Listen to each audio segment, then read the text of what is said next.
Okay, number one is you have to join a sports team. This is a must because there's two reasons. One is you get exercise. No one's debating the fact that exercise is good for you.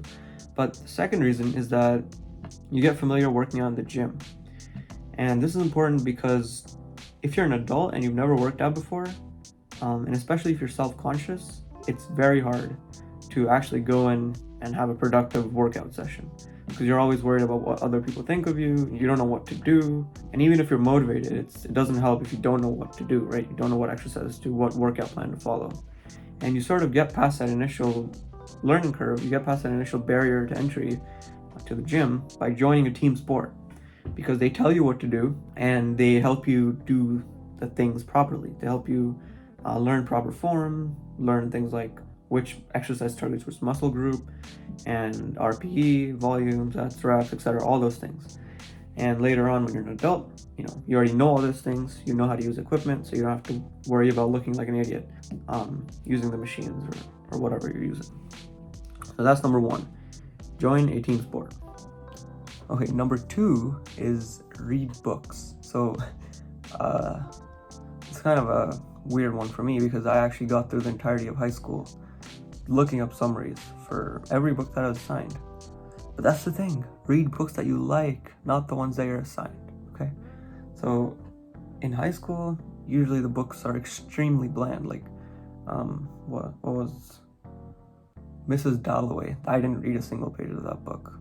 Romeo and Juliet, Jane Eyre, what else? Great Expectations. Yeah, these garbage books. No one liked it. I can't remember a single person who liked these books. So read books that you enjoy, because reading, usually you read more books, you get better at writing. If you get better at writing, you get better at communicating. That's kind of important in life. So read books. That's number two. Okay, number three. Here's a change of scenery, by the way. It's the other side of my room. So number three is stop playing video games. So why do I say this? A lot of people say video games are good for you, which is very weird. They say it helps relieve your stress. They say it provides an escape from reality.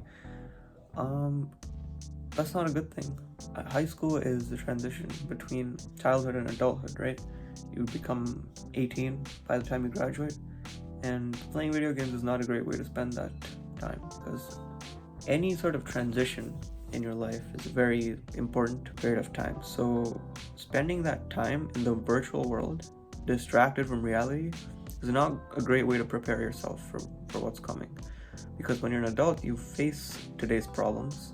You don't procrastinate, and I'm talking about competent adults. There's a million things you could be doing, instead of playing video games. Do those things, and if you want to relieve your stress, go outside. Go outside, touch some grass. Literally go and touch it with your hands. That's a better way to relieve stress. And find new activities, okay? I look back during my time in high school and I regret it. I regret it because I have days of video game time, like playtime. And it's not really something to be proud of. And I don't want you to feel what I feel right now. So do something else.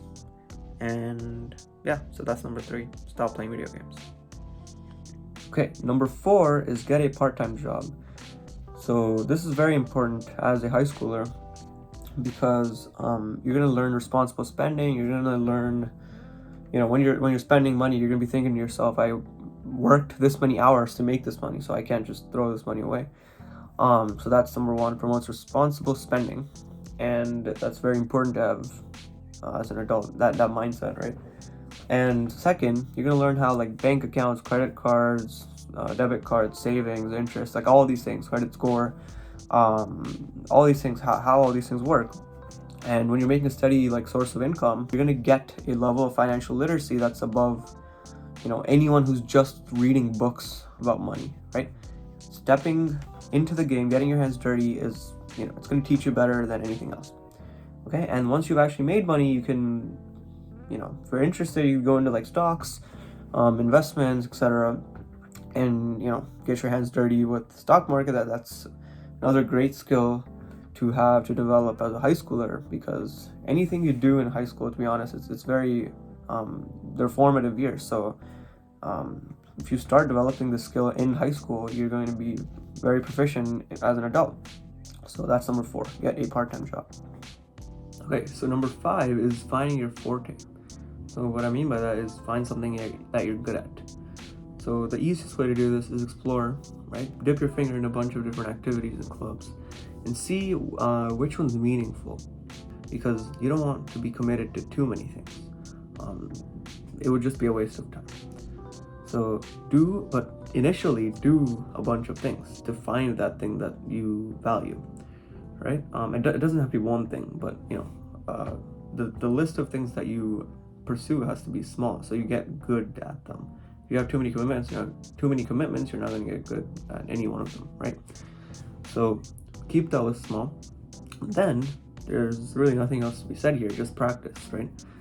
Put in the hours, and then if you see results, if you see an exceptional amount of results in any one area, then you know you're good at it, right? And compare yourself to your previous self. Don't compare yourself to other people, because there's always going to be someone better than you at it, at anything, right? So yeah, that is number 5. Find your forte.